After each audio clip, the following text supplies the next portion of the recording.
एक दिल दहला देने वाला मामला निकलकर सामने आ रहा है, जहां पर पूरा का पूरा परिवार खत्म हो जाता है और जो वजह थी वह सुनकर आप भी चौंक जाएंगे। नमस्कार दोस्तों, स्वागत है आपका हमारे YouTube चैनल में। खबर हम आपके लिए लेकर आ रहे हैं आगरा से, जहां पर एक पूरा का पूरा परिवार खत्म हो जाता है। दरअसल दोस्तों बता देना चाहते हैं कि परिवार के मुखिया का नाम यहां पर सोनू शर्मा बताया जा रहा है। सोनू की उम्र लगभग 38 साल थी।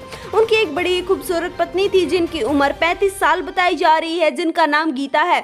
उनकी 9 साल की बच्ची थी जिसका नाम सृष्टि था और उनके 9 साल का ही एक बेटा था जिसका नाम यहाँ पर श्याम बताया जा रहा है। बड़ी हंसी खुशी परिवार रहता था, लेकिन दोस्तों जैसे ही पिछले साल लॉकडाउन लगता है तो यहाँ पर सोनू की नौकरी चली जाती है। अब नौकरी जाए पूरा 1 साल हो गया था। अब उनका घर का गुजारा चलना भी काफी मुश्किल हो गया था।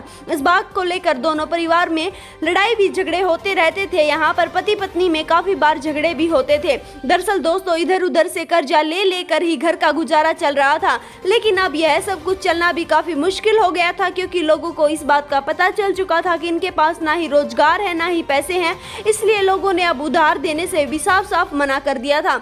परिवार चारों तरफ से तंगी से गुजर रहा था, काफी परेशान हो चुके थे वह अपनी जिंदगी से, जिसके चलते उन्होंने इतना बड़ा ठोस कदम उठाया। दोस्तों वह एक पत्र लिखते हैं और पत्र में लिखते हैं कि हमारा नाम ये है, हम घर में 4 सदस्य हैं, लेकिन फिलहाल मैं जिसका नाम सोनू है, मेरी पत्नी जिसका नाम गीता है और मेरी 9 साल की बेटी जिसका नाम सृष्टि है, तीनों ही आत्महत्या कर रहे हैं, क्योंकि हमारे घर पर एक भी पैसा नहीं है। हमें खाने के लिए एक आटा भी नसीब नहीं हो रहा है, हम भीख मांग कर नहीं खा सकते। हमने काफ़ी लोगों से इसके बारे में कर्जा भी लिया है, लेकिन अब हमारे घर का गुजारा चलना काफ़ी भी मुश्किल हो रहा है। मुझे कोई भी काम नहीं मिल रहा है। मैं काफ़ी दिनों से काम के लिए भी दर बदर भटकता रहा।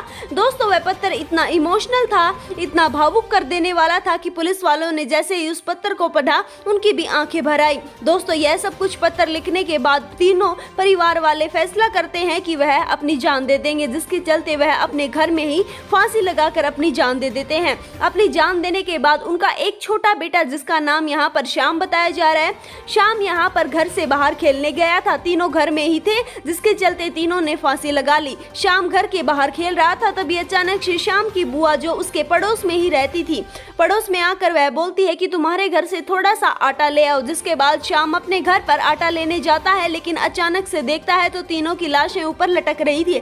यह सब कुछ देखकर वह चिल्लाने लगता है और वापस चिल्लाकर अपनी बुआ के पास आता है और बताता है कि बुआ घर पर तीनों की लाशें लटक रही हैं, मुझे काफी डर लग रहा है। यह बात सुनते ही यहाँ पर बुआ के पैरों के नीचे से भी जमीन खिसक जाती है। यहाँ पर बुआ और उस लड़के का जीजा यानी सोनू शर्मा का जीजा वहाँ पर भाग कर आते हैं और देखते हैं तो तीनों की मौत हो चुकी थी। पुलिस को यहाँ पर सूचना दी जाती है। पुलिस को वह लेटर भी मिल जाता है, लेकिन पुलिस किसी को इसके बारे में सूचना नहीं देती कि उनको एक सुसाइड लेटर भी मिला है।